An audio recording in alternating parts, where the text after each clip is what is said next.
Bapak, Ibu, dan Saudara yang terkasih di dalam nama Tuhan Yesus Kristus.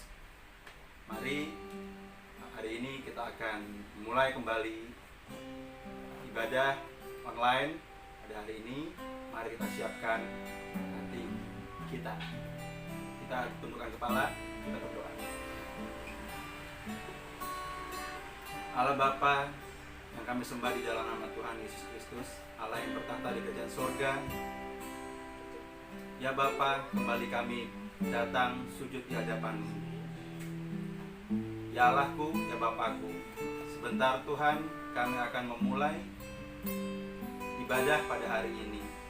Kami mohon kepadamu ya Bapa, Engkau urapi ibadah ini dari awal hingga akhir ya Bapa. Ya Bapa, kuasa-Mu Tuhan tak terbatas ruang dan waktu ya Bapa. Kami percaya Engkau hadir dan Engkau mengurapi ibadah ini. Terima kasih Tuhan Yesus, terima kasih. Kau berkati setiap jemaat-Mu yang mendengarkan ibadah pada hari ini dan bisa mengikuti setiap pujian dan firman yang akan disampaikan. Terima kasih Tuhan Yesus, terima kasih. Kami sudah berdoa dan mengucap syukur. Haleluya Tuhan. Amin.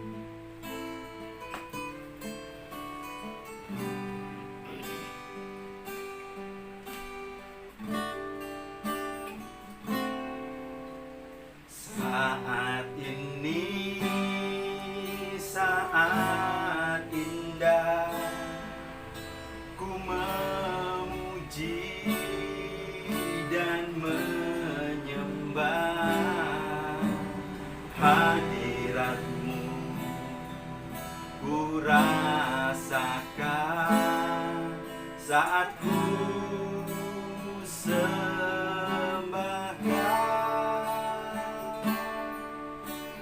saat ini saat Tuhan Kau curahkan urapan-Mu, hadirat-Mu. Ku rasakan saat ku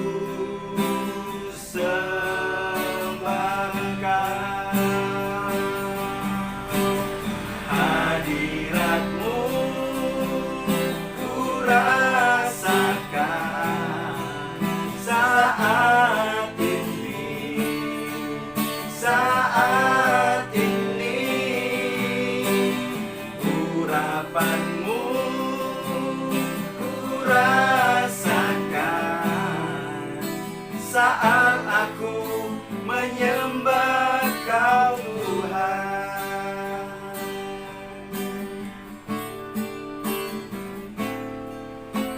Saat ini saat Tuhan Kau curahkan urapan-Mu, hadirat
saat aku menyembah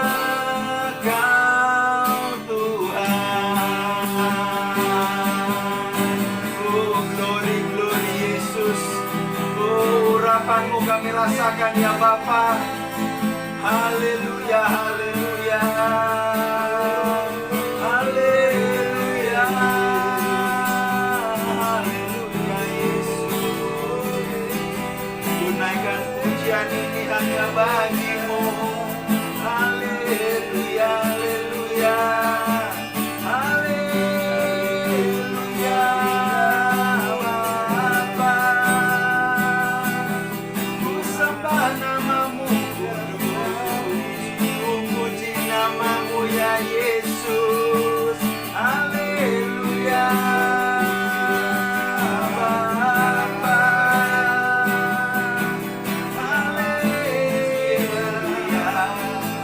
Kami puji nama-Mu. Syukur Tuhan, syukur bagi-Mu. Syukur bagi-Mu Yesus. Engkau Allah yang baik, Engkau Allah yang kudus. Haleluya, haleluya,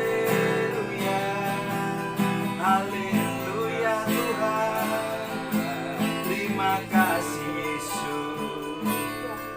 Mengalirlah Roh Kudus-Mu ya Bapa. Mengalirlah di tempat ini Tuhan.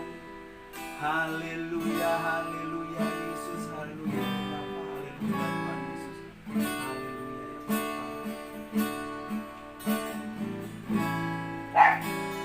Bersama-Mu Bapa, ku lewati semua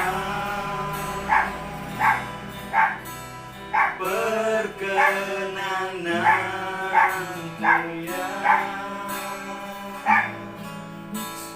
Teguhkan hatiku,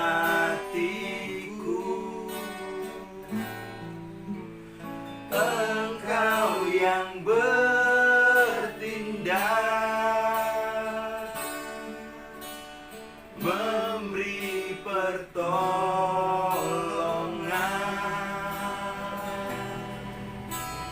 Anugerah-Mu besar, berlimpah bagiku.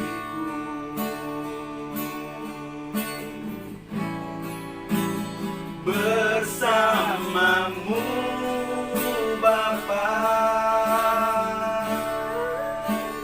ku lewati semua perkenanan-Mu ya. Teguhkan hatiku, Engkau yang bertindak,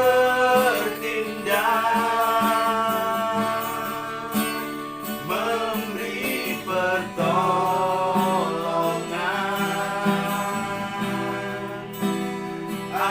Anugerah-Mu besar, berlimpah bagiku.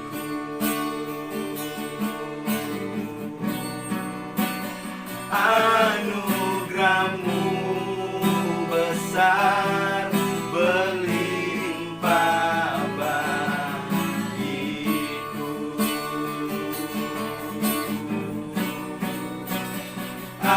Anugerah-Mu besar, berlimpah bagiku.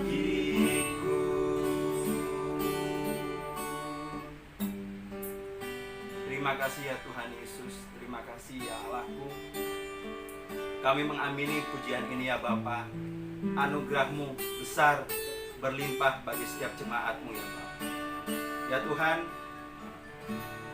tiba saatnya bagi kami jemaat-Mu untuk boleh mendengarkan pemberitaan firman-Mu ya Bapa. Ya Bapa, urapi setiap hati, pikiran dan telinga kami Tuhan, agar setiap firman yang disampaikan dapat tumbuh dalam kehidupan kami dan kami menjadi pelaku dari firman-Mu ya Bapa. Kau urapi hamba-Mu yang akan membawa firman-Nya Bapa. Kiranya ya Bapa, apa yang hamba-Mu ini sampaikan semua berasal daripada-Mu ya. Terima kasih Tuhan Yesus, terima kasih. Terima kasih ya Bapa. Kami sudah berdoa Tuhan, sudah mengucap syukur. Doa ini kami alaskan di dalam nama Tuhan Yesus Kristus. Haleluya. Amin. Shalom, Bapak Ibu dan saudara-saudara sekalian yang dikasihi oleh Tuhan. Kita patut bersyukur kepada Tuhan. Kalau hari ini kita masih bisa beribadah meskipun hanya melalui ibadah online. Dan saya berharap sungguh-sungguh kiranya kepada kita semua, kita masih punya satu kerinduan yang sangat untuk bertemu dengan Tuhan di dalam ibadah kita. Kita masih punya satu kehausan dan kerinduan untuk memuji-muji nama-Nya, serta mendengarkan firman-Nya dan menyembah-Nya. Saya percaya, Bapak, Ibu, dan saudara-saudara sekalian, bahwa apa yang kita lakukan karena ketaatan kita kepada Tuhan, itu akan mendatangkan berkat dalam kehidupan kita masing-masing. Hari ini, meskipun pemerintah melonggarkan kepada setiap orang beragama untuk bisa beribadah di tempat-tempat ibadah masing-masing, tetapi saya tetap menghimbau kepada kita semua agar di dalam menghadapi new normal, kita tetap berhati-hati dan waspada. Karena saya masih melihat penyebaran COVID-19 saat-saat sekarang ini masih tinggi penyebarannya. Oleh sebab itu, untuk sementara kita dengan sabar masih beribadah online. Meskipun kita satu sama lain punya satu kerinduan untuk bisa bertemu, dan kerinduan itu saya gantikan setiap hari. Nama Bapak, Ibu, dan saudara-saudara sekalian selalu saya sebut di dalam doa saya setiap hari. Kiranya ibadah hari ini mendatangkan berkat dalam kehidupan kita semua. Mari saya ajak Bapak, Ibu, dan saudara-saudara semua untuk membuka Alkitab kita yang terdapat di dalam kitab Kejadian pasal yang ke-12 mulai ayat yang ke-8 sampai dengan ayat yang ke-10. Kitab Kejadian pasal yang ke-8, pasal yang ke-12 ayat yang ke-8 sampai dengan ayat yang ke-10. Demikianlah bunyi firman Tuhan. Kemudian Abram pindah dari situ ke pegunungan di sebelah timur Betel. Ia memasang kemahnya dengan Betel di sebelah barat dan Ai di sebelah timur. Lalu ia mendirikan di situ mezbah bagi Tuhan dan memanggil nama Tuhan.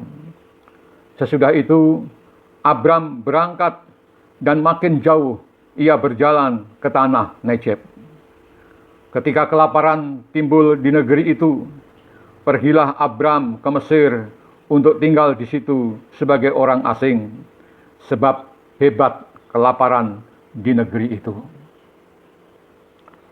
Haleluya. Bapak, Ibu, dan saudara-saudara sekalian, segera setelah Abram mendengar perintah Tuhan, maka ia segera berangkat menuju tanah perjanjian, yaitu Kanaan. Tetapi anehnya, Tuhan tidak langsung memimpin dia ke bagian yang subur dari tanah Kanaan itu. Akan tetapi, Tuhan membawa dia ke tanah Negeb yang sebagian besar wilayahnya sampai hari ini masih berupa padang gurun. Abraham memulai tahapan awal perjalanannya bersama Tuhan dengan melangkah keluar dari Ur Kasdim menuju Kanaan. Tetapi seperti yang saya katakan tadi, Tuhan tidak langsung membawa dia menuju bagian yang paling baik atau yang paling subur dari tanah Kanaan. Tuhan malahan membimbing dia masuk ke Negeb. Dan Negeb sampai hari ini adalah bagian yang paling jarang didiami orang-orang Israel. Padang gurun Negeb berbicara tentang perjalanan traumatis di awal ketaatan kita mentaati Tuhan. Ketika Abraham mulai berjalan dalam rencana Tuhan, ia justru harus mengungsi untuk sementara ke Mesir. Ini adalah ujian di garis start. Dan sayangnya, saudara-saudara, tidak banyak orang yang percaya yang lulus ujian di garis start. Ketika seorang mulai belajar mentaati apa yang ia dengar dari firman Tuhan, maka yang ada dalam pikirannya, dalam benaknya adalah berkat akan melimpah. Hidup akan semakin nyaman, usaha akan semakin berjalan mulus. Karena taat itu diidentikan dengan terbukanya pintu-pintu berkat. Padahal ketaatan adalah awal dari suatu proses panjang daripada perubahan. Ketaatan adalah awal dari suatu proses pertumbuhan dan pendewasaan rohani. Dengan mulai taat, maka seseorang mulai memberikan Tuhan kesempatan untuk berurusan dengan dia. Sama halnya ketika seseorang mau disekolahkan, maka itu adalah awal dari proses pendidikannya. Bila dia tidak mau disekolahkan, maka tidak ada proses pendidikan, tidak ada proses pembelajaran yang akan ia alami. Hanya karena mau sekolah, tidak kemudian dengan serta-merta ijazah langsung diberikan atau gelar langsung disandang. Tetapi dengan bersekolah, kita langsung dididik, kita langsung diajar, bahkan diuji. Demikian juga halnya dengan setiap kita, orang-orang yang percaya. Dan hal inilah yang sering membuat orang yang tadinya rohnya berapi-api di dalam Tuhan, kemudian menjadi kecewa, takut, bahkan mundur. Karena ketika mereka belum sungguh-sungguh di dalam Tuhan, masalah-masalah itu terasa ringan. Tekanan-tekanan itu terasa ringan. Tetapi ketika mereka mulai maju, justru hidup mereka menjadi berat dan sulit. Akhirnya mereka menyimpulkan, lebih baik hidup rohani biasa-biasa saja, daripada maju, daripada taat, tetapi masalah langsung menggempur. Ketika orang percaya mengalami hal yang seperti yang dialami oleh Abraham di gurun Negeb, maka beberapa di antara mereka akan bersikap seperti orang Israel di padang gurun.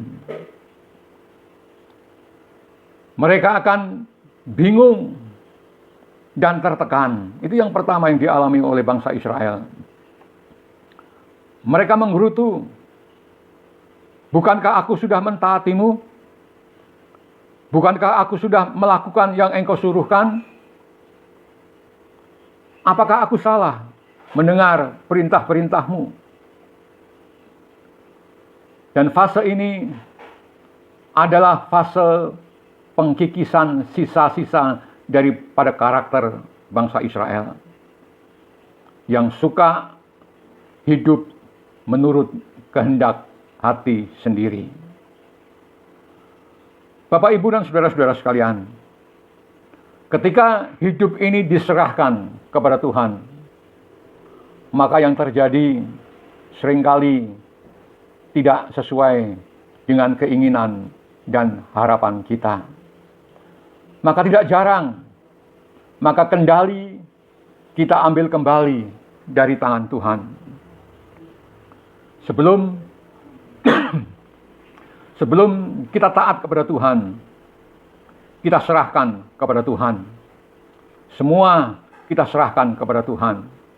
Tetapi ketika kita menghadapi rintangan, halangan, dan berbagai-bagai macam masalah, maka kita tidak lagi mempercayai Tuhan. Dan kendali itu kita ambil kembali dari tangan Tuhan. Itulah kehidupan yang di luar daripada pimpinan Tuhan. Kita sebagai orang-orang percaya, kita harus tetap maju dalam penyerahan dan dalam iman. Maka ia akan terbiasa untuk hidup di dalam pimpinan Tuhan. Itulah kehidupan yang langkah demi langkah ditetapkan oleh Tuhan. Dan tingkatan ini membawa orang percaya kepada titik yang tidak bisa kembali, kepada titik atau point of no return.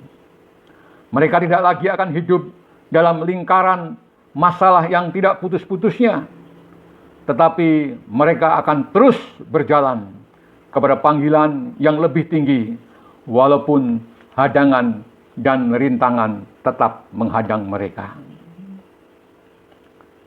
Lalu yang kedua, mempertanyakan akan kesetiaan Tuhan. Seringkali kita bertanya kepada Tuhan, Tuhan, aku sudah mengerjakan yang Engkau firmankan, tetapi apa yang aku dapatkan? Bukan berkat seperti yang Engkau janjikan, malah kadang-kadang kerugian, kekacauan, dan masalah. Ini adalah ujian pemurnian motivasi dan komitmen ketaatan kita. Di tahap ini, ketaatan palsu tidak bisa disembunyikan. Ketaatan yang palsu akan kelihatan.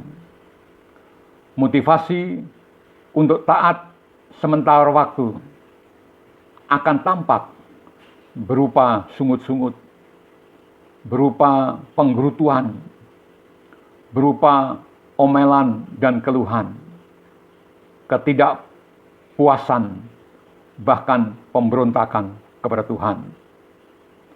Mulai membandingkan dengan jumlah ketaatan yang sudah dilakukan dengan jumlah berkat yang diterima.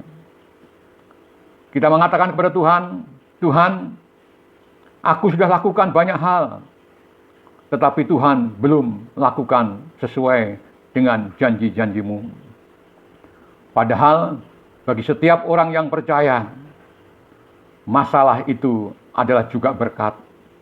Berkat untuk kita jadi lebih kuat, kita jadi lebih percaya, dan kita jadi lebih bertumbuh di dalam Tuhan. Lalu yang ketiga, ketika perjalanan kita dibawa ke padang gurun Negeb, kita seringkali putus asa dan kecewa. Kita seringkali berkata kepada Tuhan, aku tidak sanggup melewati semua ini Tuhan. Masalah yang Engkau izinkan melampaui kekuatanku, sungguh terlalu berat. Dan aku tidak lebih baik daripada orang lain.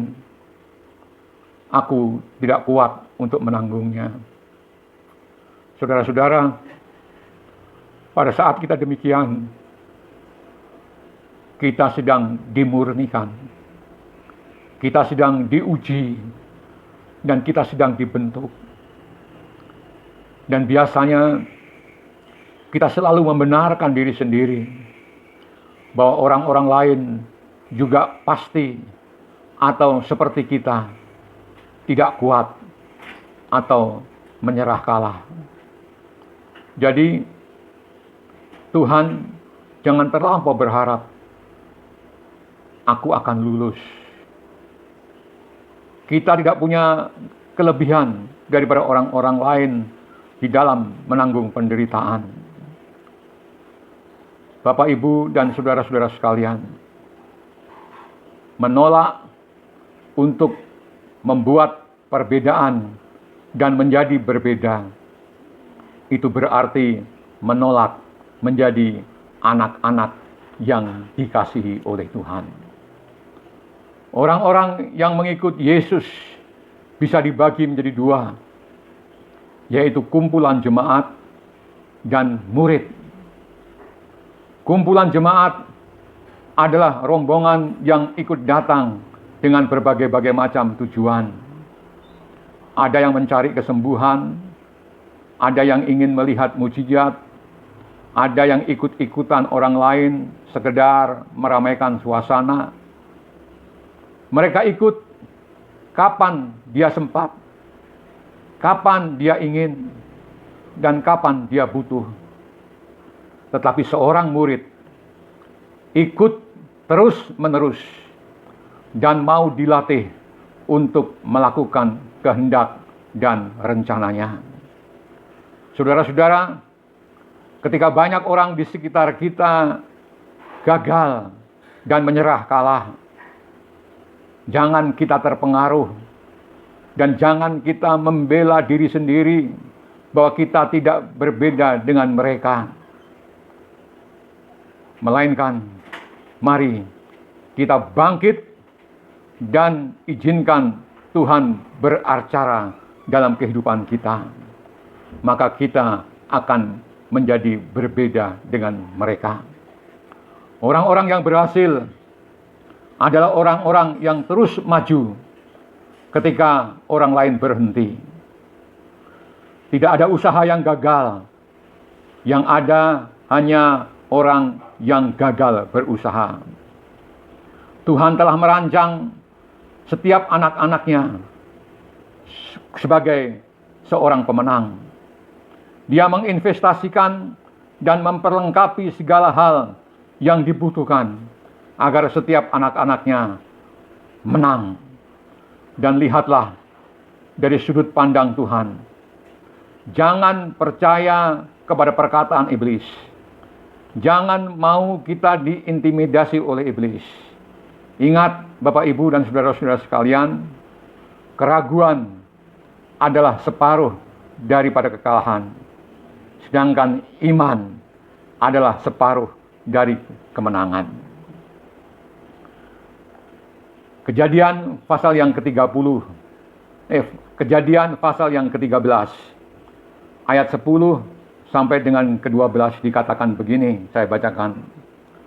Lalu Lot melayangkan pandangannya dan dilihatnyalah bahwa seluruh lembah Yordan banyak airnya seperti taman Tuhan, seperti tanah Mesir sampai ke Soar.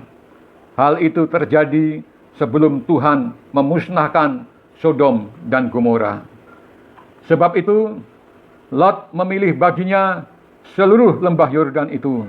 Lalu ia berangkat ke sebelah timur dan mereka berpisah.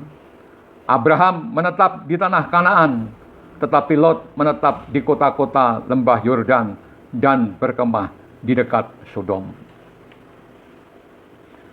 Bapak, Ibu, dan saudara-saudara sekalian, setelah ujian di padang gurun Negeb, Abraham berjalan terus dan masuk ke lembah sungai Yordan yang subur. Lot yang ikut Tuhan hanya untuk mendapatkan keberhasilan atau kekayaan, dia berhenti di sana. Sedangkan Abraham berjalan terus masuk Kanaan. Jadi di sini jelas sekali perbedaan keponaan dan paman di dalam mengikut Tuhan. Lot ikut sampai berhasil, tetapi tidak sampai akhir.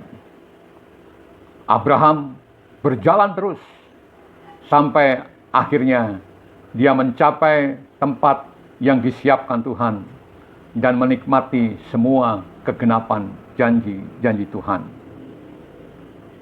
Padang gurun Negeb memurnikan perjalanan iman dan mengubah pandangan menjadi jauh ke depan.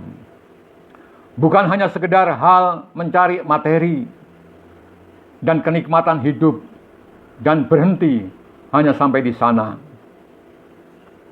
Jebakan lembah Yordan yang subur sering mematikan pertumbuhan rohani selanjutnya. Nama Lot dalam bahasa Mandarin bisa berarti dengan sebutan Xiaotang atau tamak kecil. Karena Lot rela menukar Kanaan dengan lembah Yordan yang kelihatannya subur. Saudara-saudara, setelah seseorang tetap setia di dalam penderitaan dan pencobaan, Tuhan pasti akan memberkatinya. Tetapi masalahnya adalah setelah diberkati, apakah kita masih bisa tetap setia?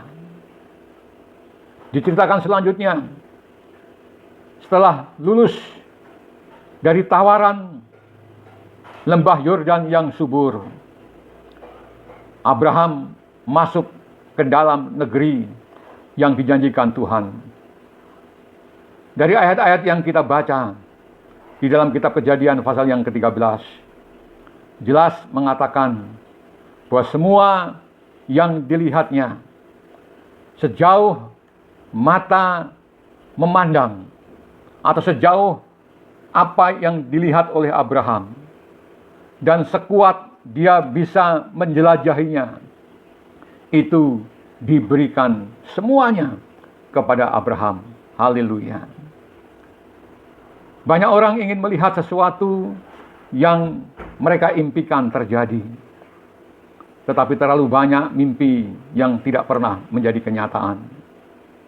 Saudara-saudara, ketika kita mau melewati padang gurun Negeb dan berjalan terus, walau ada tawaran lembah Yordan yang subur, barulah bagian kita yang dijanjikan itu akan diberikan oleh Tuhan.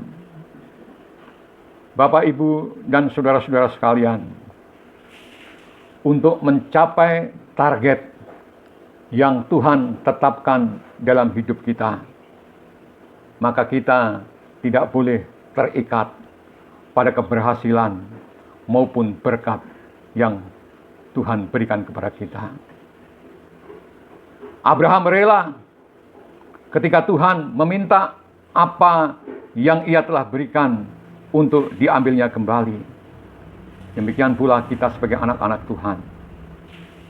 Kehidupan kekal di surga adalah tujuan kita yang paling utama. Sedang berkat-berkat itu hanya bonus di dalam perjalanan iman kita. Banyak orang yang percaya setelah diberkati, kemudian jadi terikat kepada berkat itu. Jabatan, kekayaan, urapan, pelayanan, jemaat, secara perlahan-lahan lepas dari Tuhan.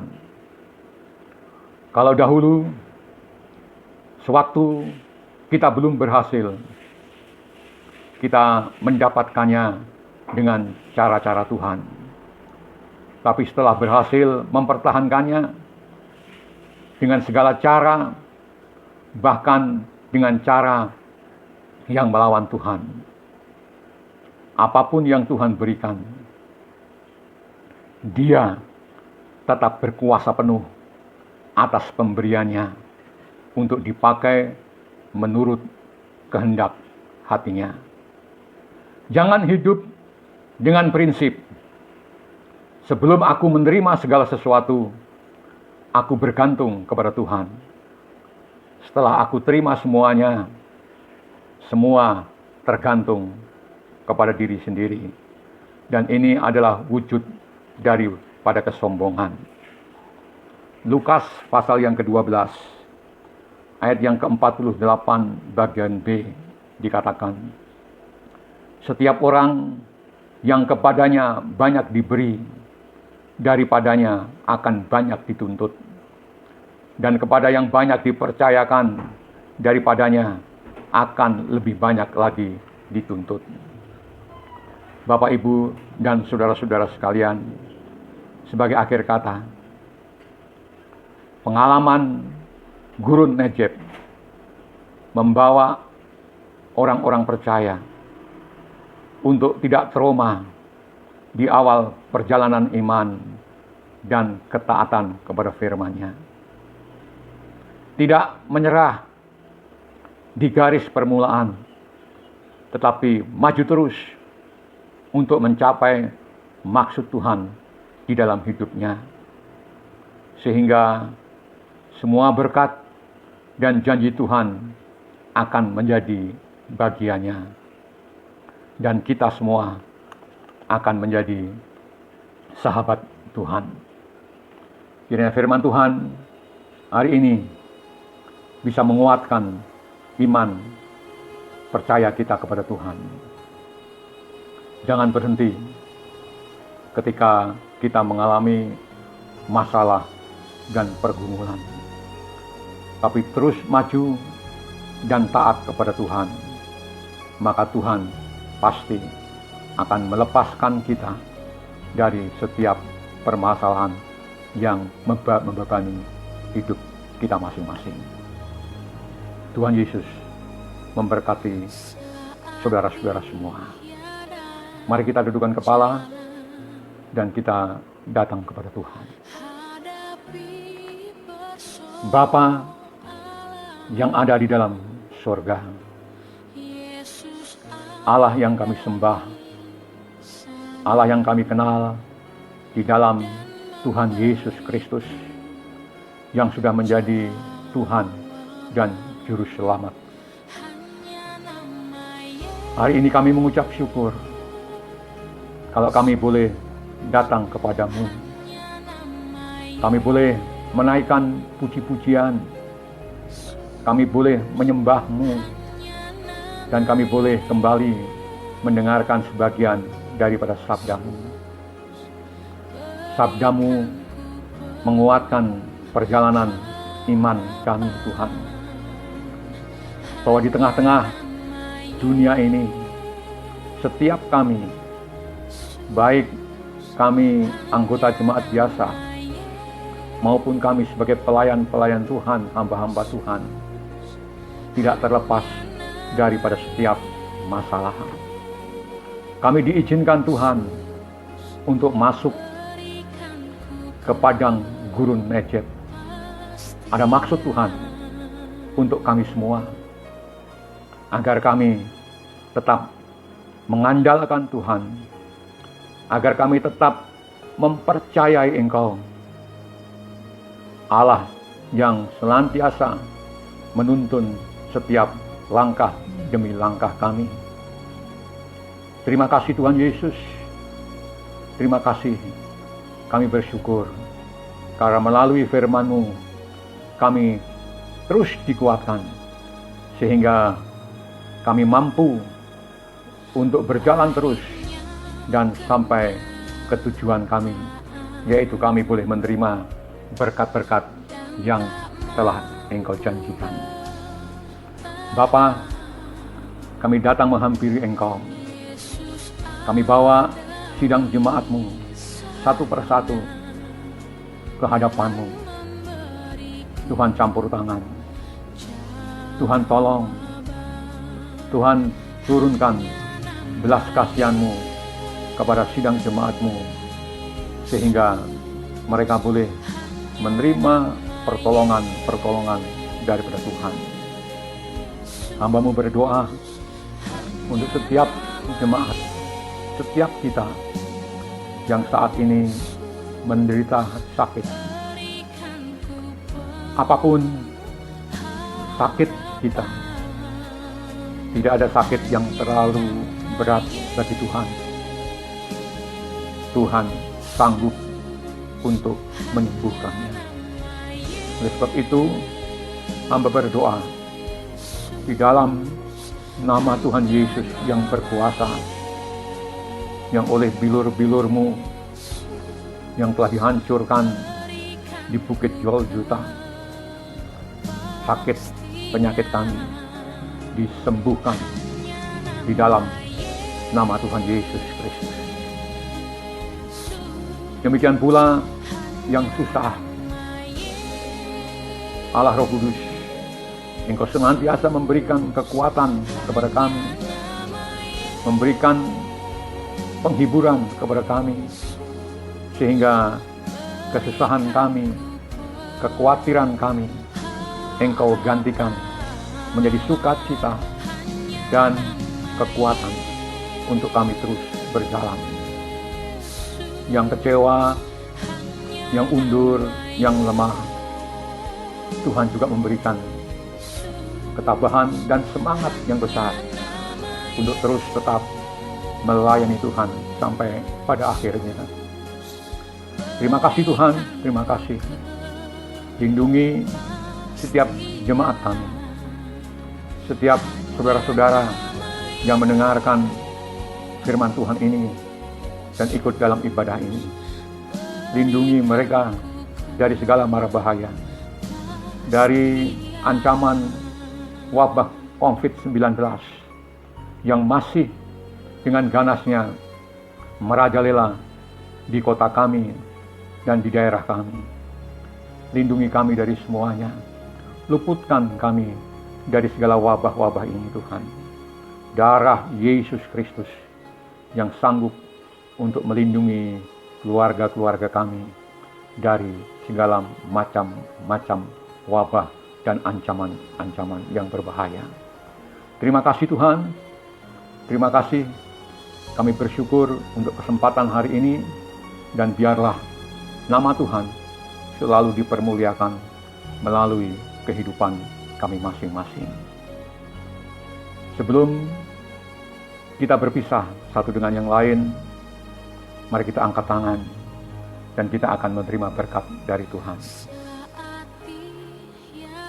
Kiranya berkat dari Allah Bapa, kasih dan cintanya Tuhan Yesus Kristus, serta persekutuan, kekuatan, dan penghiburan daripada Roh Kudus menyertai kita semua, mulai dari saat sekarang ini sampai Maranatha, Tuhan datang kembali untuk yang kedua kalinya. Kita berpisah di dalam berkat-Nya Tuhan Yesus Kristus. Puji Tuhan, selamat berjumpa kembali di lain kesempatan.